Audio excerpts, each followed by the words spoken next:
I respect Isiah Thomas's talent. To me, the best point guard of all time is Magic Johnson, and right behind him is Isiah Thomas. No matter how much I hate him, I respect his game. Now, it was insinuated that I was asking about him, but I never threw his name in there. Based on the environment and the camaraderie that happened on that team, it was best harmony. Would Isiah made a different feeling on that team? Yeah. Isiah Thomas just went on a podcast and dropped a bombshell about Michael Jordan that nobody saw coming. What he revealed about their relationship behind the scenes completely changes how you look at their rivalry. According to Isiah, it was never just basketball. Their families were close. His own son had a Jordan jersey hanging in his bedroom. They spent time together. He genuinely believed their bond went deeper than competition, that they were more like brothers than enemies. And then Jordan went on international television and called him something we can't even repeat on this channel. In that moment, everything changed. Me and my family, while he was in Chicago, we were extremely nice to him. You know, just as brothers, right? You know, now we competed on the floor, but, you know, outside of the floor, right? His family hung out with my family sometime, you know, This isn't about basketball anymore. This just turned personal. Isiah Thomas has officially put Michael Jordan on notice in front of the entire world. And it all started with one question. Just days ago, Isiah sat down on the New Era Detroit podcast and was asked something fans have wondered for decades: is there any chance he and Jordan ever squash their beef? His answer was short, direct, and it sent shockwaves through the basketball world. That's up to him. Yeah. Right? And this is what I've been clear about and will stand on business about, right? Stand on business. This is a 2-time NBA champion, a Finals MVP, 12-time All-Star, one of the 50 greatest players in NBA history. And he's telling you right now he's not backing down. But here's the part that changes everything. And even my son had a Jordan jersey hanging up in his bedroom. Yeah. Right? And so I never thought we had this kind of beef, right? Isiah Thomas had a Jordan jersey hanging in his own house. His son wore it. Think about that. This is the man who led the bad boy Pistons. The man who knocked Jordan out of the playoffs 3 straight years. The man who helped create the infamous Jordan rules. And yet in his own home his kid was wearing Bulls red and black. That alone tells you everything about what Isiah thought their relationship really was. But here's where the story takes a turn. Former Pistons teammate John Sally went on Vlad TV and revealed what actually started this feud.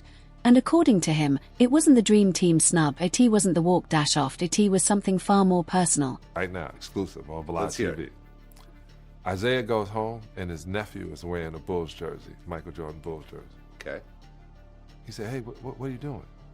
We're in Chicago, this is my team. It's his nephew. He not really understanding that it's the great Isiah Thomas plays for Detroit. We don't wear that. We wear this. But I'm from Chicago. I'm down with the Bull movement. Isiah Thomas goes back to his hometown of Chicago, a city he helped put on the basketball map. And in his own family's house, his nephew is wearing a Michael Jordan jersey. Not a Pistons jersey. Not his uncle's numbered a Jordan jersey. The kid didn't even realize his uncle was supposed to be the star. That's how deep Michael Jordan's shadow runs, even inside Isiah Thomas' own family. Isiah was mad at that. Not to Michael personally. In his brain, every time I play against this dude, I'm gonna try to go off so my nephew sees this is the jersey you should wear. So from the very beginning, this rivalry was personal. But according to Isiah, the hatred only flowed in one direction. When he sat down on the Pivot podcast, he revealed details about his relationship with Jordan that nobody had ever heard before, and what he said completely reframed the story we thought we knew. When Michael Jordan got to Chicago, I made it real easy for him to walk those streets on the west side of Chicago. My family took care of him. My sister and his brother hung out as friends. My little nephew lived with Michael Jordan. Wow. I'm gonna say this again. My little nephew lived with Michael Jordan. If that's true, then Isiah and Michael weren't just rivals on the court. Their families were connected. Their lives overlapped. And that makes what happened next hit even harder. How legitimate was the hatred between those Bulls teams and those Pistons? Oh, I hated him. And yeah, hate carries even to this day. They made it personal. They physically beat the shit out of it. Now put this in historical context, because before there was beef, there was war. From 1988 to 1990, 3 straight seasons, the Detroit Pistons sent Michael Jordan and the Bulls home in the playoffs. And they didn't just beat them, they punished them. This is a Jordan rule. Every time you go to the fucking basket, put him on the ground. When he comes to the basket, he ain't gonna dunk. We're gonna hit you and you're gonna be on the ground. We tried to physically hurt Michael. That's Michael Jordan in The Last Dance. 30 years later, and the anger is still there. You can see it in his eyes every time he talks about those Pistons teams. Isiah them didn't do this. Go back and look what happened when the Detroit Pistons beat the Boston Celtics. See how many Bird and McHale and them, see what they... The Jordan rules were not a metaphor, they were a blueprint. Every time Michael drove the lane, somebody was waiting to put him on the floor. Bill Laimbeer, Rick Mahorn, Dennis Rodman. They rotated bodies like a punishment squad, making sure every basket came with a bruise. But here's what people forget. After every one of those playoff losses, Jordan still walked the line. He still shook hands. Even while seething inside, he showed respect. And that matters because it sets the stage for what happened next. 1991 changed everything. The Bulls didn't just beat Detroit. They erased them. A 4-game sweep in the Eastern Conference Finals. Total domination. The Bad Boys era was finished, and then with 7 seconds left, Chicago up by 21. Isiah Thomas and the Pistons stood up and walked off. They passed the Bulls bench, no handshakes, no words. Nothing. They just left. That moment has followed Isiah ever since.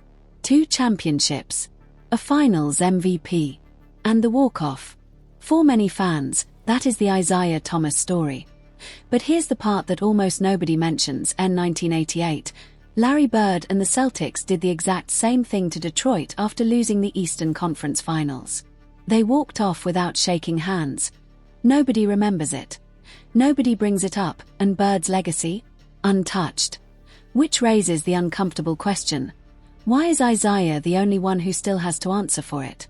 You saw me in The Last Dance. He asked me, could I come do his video, and said I can't tell my story without you. You've been so influential, inspirational with me, so forth and so on. His producer sending me emails, so forth and so on. Still got all the emails, right? But when Isiah finally offered his explanation in The Last Dance, Michael Jordan wasn't buying a single word. The documentary shows Jordan watching Isiah speak on an iPad. Before Thomas can even finish his sentence, Jordan cuts him off. He says he already knows what it is, he knows it's all fake, and that whatever Isiah is saying now was never who he really was back then. Then Jordan drops the line that changed everything. You can show me anything you want, he says. There is no way you can convince me he wasn't an asterisk hole. That clip didn't stay in a studio, it aired on international television. Millions heard it. And Isiah was watching from home with his family sitting right beside him. Now fast forward to 2020, the world is locked inside. Streets are empty. Sports are gone. Everyone is searching for something to watch, and ESPN releases The Last Dance. A 10-part documentary marketed as the definitive story of Michael Jordan's career. It becomes appointment television overnight. And Isiah Thomas participated in good faith. He agreed to be interviewed, he showed up, he was told his voice mattered, he had no idea what was about to be said about him or how it would echo across the world. It's COVID and everybody's sitting at home. And he come out and say, man, I hate Isiah Thomas.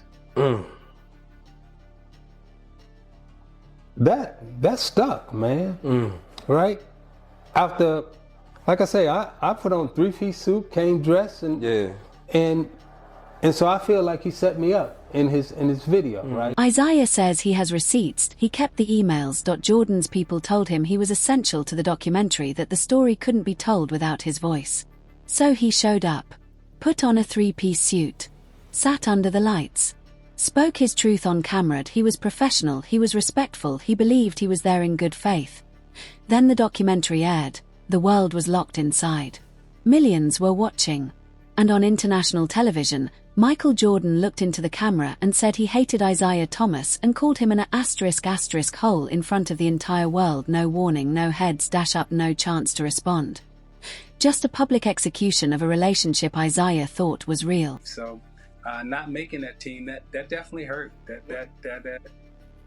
That's hurt me tremendously. Max, give me. Think about what Isiah is really describing. He was invited into that documentary. He was told his voice mattered. He put on a suit, got on a plane, and sat under the lights believing he was there in good faith. Then that same platform was used to tear him down in front of the entire world. While everyone was locked inside with nothing else to watch, Michael Jordan used the biggest stage in basketball history to publicly destroy his reputation.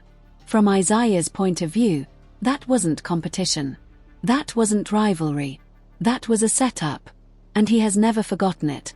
And then there's the Dream Team in 1992. Isiah Thomas was a two-time champion. A Finals MVP. One of the most feared point guards in the league. And somehow, when USA Basketball named its roster, they chose John Stockton over him. That wasn't just a snub. That was the moment Isiah realized something much bigger was happening behind the scenes. I would say I've paid a heavy price for that moment, and if that moment meant that I'm not selected to be on the Dream Team because of that moment, that's hurtful. That cuts deep. Jordan denied having anything to do with it in The Last Dance. He looked straight into the camera and claimed the Dream Team decision had nothing to do with him, but then something else surfaced. An old audio clip from journalist Jack McCallum's podcast tells a completely different story. In that recording, Jordan reportedly admits he went directly to Rod Thorne and made his position clear. If Isiah Thomas was on the team, he wasn't playing. That one statement flips the entire narrative. Because it means the most powerful player in basketball didn't just dislike Isiah, he used his influence to keep him off the greatest roster ever assembled. And that directly contradicts everything Jordan said on camera. As a lifer in the NBA, would you like to see that hatchet buried? Well, I think in time it will be. Hopefully. You hope that's the case, but in today's world, you never... But this beef didn't start in the 90s. It goes all the way back to 1985, Michael Jordan's rookie season. Jordan had just been selected to his first All-Star game. And that's where the legend was born. According to the story that's been told for nearly 40 years, Isiah Thomas froze Jordan out of the offense on purpose. Jordan finished that night with only 7 points, and the narrative became permanent. The establishment didn't want the rookie shining too bright. But this year, that story finally got challenged when Scoop released the Freeze Out documentary. He went back to the source, the players who were actually on the court. Kelly Tripucka was there. He said he never saw Isiah freeze Jordan out. Dominique Wilkins was asked about it too. And while he didn't confirm the myth, he did leave the door open to something else.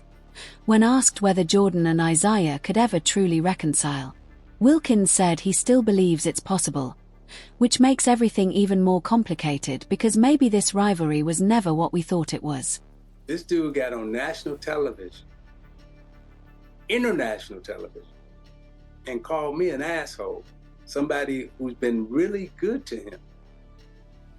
And until he apologizes on international television, we ain't no conversation. You can't apologize and have a private dinner when you done embarrassed me publicly. When Isiah went on the Draymond Green show in 2024, he didn't hint, he didn't dodge, he didn't soften a single word, he made his demands crystal clear. 17. That is Isiah's line in the sand. Not a quiet dinner, not a private phone call. Nothing behind closed doors. On Nightcap, Shannon Sharpe and Gilbert Arenas broke it all down, and Shannon delivered the brutal truth. That apology is never coming. Michael Jordan has never publicly apologized for anything in his life. Ever. And then Gilbert Arenas explained why this cut so deep for Jordan and why he took it personally from TH. Jordan's friendship to Isiah, when Isiah won, was a handshake. When Isiah lost, Jordan as a friend to Isiah was like, I want the same respect. And the fact that Isiah walked off, Jordan took it personal. The damage from the last dance went far beyond hurt feelings. Isiah Thomas doesn't just feel disrespected, he feels burned. And because of it, he now refuses to participate in major basketball documentaries altogether. Earlier this year, when Bill Simmons released Celtic City, Isiah was noticeably absent. On SiriusXM, he explained why. He said he turned down the Boston documentary because of what happened with The Last Dance. In his words, they set him up. They blindsided him. And he was not about to let that happen again. On Scoop BS The Freeze Out documentary, Isiah revealed something even more shocking. He said that before 2020, he genuinely had no idea Jordan felt this way about him. For decades, Isiah believed the rivalry stayed on the court. They had gone out to dinner. They had been around each other socially. There was no open hostility, no public tension. For 30 years, Isiah thought they were cool, and then he watched The Last Dance with his family and learned that the greatest player of all time had quietly hated him the entire time. That moment changed everything. So where does this leave us? Isiah Thomas has made his position crystal clear. He is not chasing Michael Jordan. He has laid down his terms. Hey, if you didn't mean it, and you said it to the world publicly, then apologize publicly. That's right. Don't have no private meeting with me. That's right. And say, you know, hey, I didn't mean to. But if you meant it, stand on it. But if you didn't mean it, you know, then say it publicly. Yeah. He's chosen not to say it publicly. So until he does, this is where it's at. Yeah. And I'm good with that. And he's at peace with ITT 63 years old. Isiah Thomas is perfectly content living the rest of his life with Michael Jordan hating him because from his perspective, he did nothing wrong. He competed, he played hard, he gave everything he had. That was the job.